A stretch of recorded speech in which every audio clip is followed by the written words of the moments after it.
welcome to my channel.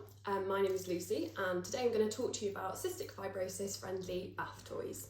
So if you've got a baby or a toddler with cystic fibrosis, you probably know that we've got to be really careful when it comes to having standing or stagnant water.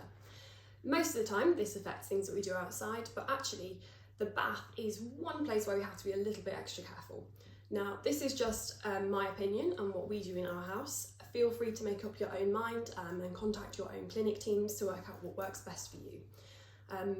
As far as we're concerned, managing cystic fibrosis is all about risk taking, and some risks we're willing to take and some we're not, for various different reasons. So don't take anything that I have done as scientific or as gospel, because it definitely isn't. So things that we don't use in the bath. These squeaky toys that you get, like rubber ducks. This is a rubber frog, I've got a little turtle. These are really good fun, really nice and colourful, but if your child's got cystic fibrosis, they probably shouldn't go in the bath, and that's because this valve here is tiny, but there's quite a lot of hollow area inside it. So basically water gets trapped in there and then bacteria can breed. I remember as a child squeezing my rubber ducks and watching the black stuff come out. Well, the black stuff is basically Pseudomonas, so we definitely don't want to be doing that. I have seen a couple of mummy hacks online where people have used a glue gun to just cover up this little valve here. That's not something I've done. I'm mostly just concerned that with my poor crafting skills that the piece of glue will come out and then that will just be a more hassle. So these are kept to the playroom first. Some people do say they use them and then dry them successfully. I just don't think I would be able to get these clean and dry enough to justify using, and it's something that our clinic in particular advises against. So we don't use these. The other thing that we don't use are the foam bath mats or the foam bath books, or you can get foamy letters and numbers and things to stick on the side of the bath. Again, there are mixed opinions on whether you can use those, but basically, as far as I'm concerned, if it can retain water and I'm not confident I can clean it 100%, then I don't use it. So things like that I don't even have because we don't use, because I just feel like they can never get properly dry. Ooh, things like this. So if you are a CF mummy too, you'll probably have things like this. And these are great because children can squirt with them, or you can squirt your child with it. Great fun in the paddling pool and great fun in the bath. My advice to these would be that it's great to use, but make sure that when you finish playing with them, you leave them open like this to dry. Because if you leave them like this, you end up with this kind of chamber here, and I feel like it retains quite a bit of moisture. And then because it's got a rubbery bit, I feel like it is trickier to clean properly. Just one other thing I thought I'd mention that isn't a toy, but I noticed the other day when I was in the bath, I was using my shampoo and I realised that I had got mould between the cap of my shampoo and the bottle. Just because water and products got trapped there, and then it's spread some bacteria. So yeah, not a toy, but this is probably because I let it fall into the bath and then it doesn't ever quite get dry. Perhaps you could unscrew the top if that happens.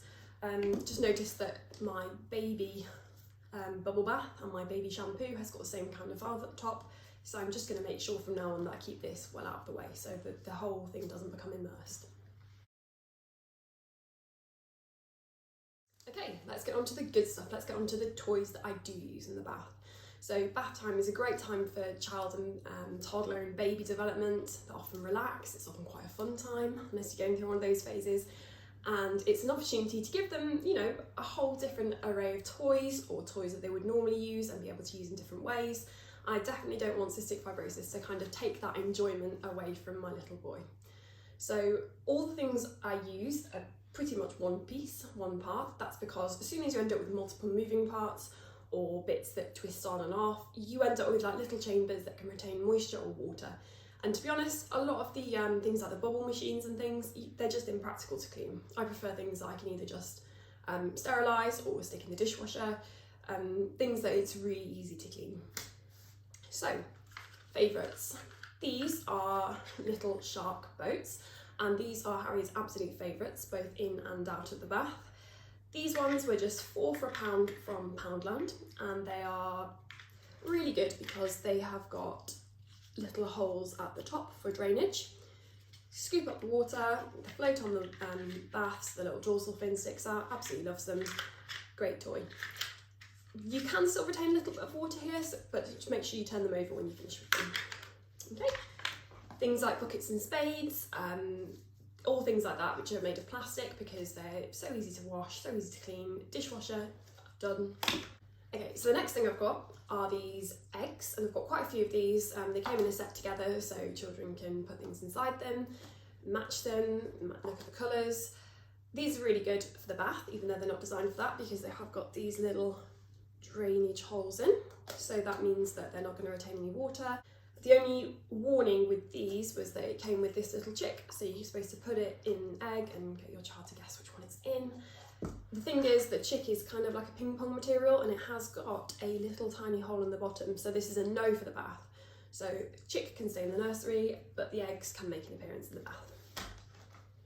Things like this, stacking cups, these are really good. Again, another Poundland bargain. These have definitely got their money's worth because they are used so much. You can see they're well worn. These are just stacking cups, I think there's 7 of them, and they've got these different designs at the bottom for the water to trickle through. Really nice, you can enjoy these in and out of the bath. There's absolutely no risk of water being retained in there because they've all got holes in. Really good, nice and easy. Things like this, I'm sure you've got loads of these hanging around if you've had a baby recently or you've got a young toddler. They come with pretty much everything. And these are really good, put them on the bottom of the bath, get baby to pick them up. Harry just enjoys having these in his mouth all the time or rattling them. So nice and easy, might not have thought of using them in the bath, but there's no reason why you can't because they're so easily cleaned and sterilised. So I was talking about bath mats earlier and how I don't like to use the squishy non-slip bath mats. Found these instead. These are little turtles that have got tiny little suckers on the back, and you just stick them to the bottom of the bath to stop baby sliding around. Obviously when your baby's already sitting on his own. These are really good. Got these in Poundland for £4 for £1, and they've lasted really well. Again, super easy to clean. Make sure you take them off the bottom of the bath each time though, because you don't want any water to be retained in these little suckers. Yeah, they're really good. These are a favourite. These are probably the only bath toy I've got that costs more than £1 or £2. I think these were £6 or £7 from Amazon for 3. And these are these sort of silicone-y feeling stars, and they are BPA free, and they've got kind of like a soft touch to them. Now, they don't look that exciting, but Harry absolutely loves them. And what you can do with them is you can stick them on the side of the bath. They're actually really difficult to take off the side of the bath. They've come off the window quite easily, but when they're in the bath and they're wet, it requires, you know, some good toddler strength there, so I think that's really good. You can stick them together, you can stick them to other toys. It's just an all-round really good thing to have. So my house is absolutely full of these. I cannot walk anywhere in my house without tripping over them, and they are ball pit balls. We've got a couple of different brands, some of them are better than others, but all of them work really well in the bath. Again, just like with the little chick we looked at earlier, just make sure they're not ones that have got tiny little holes in, because then water can go in and they're definitely not what you want in the bath.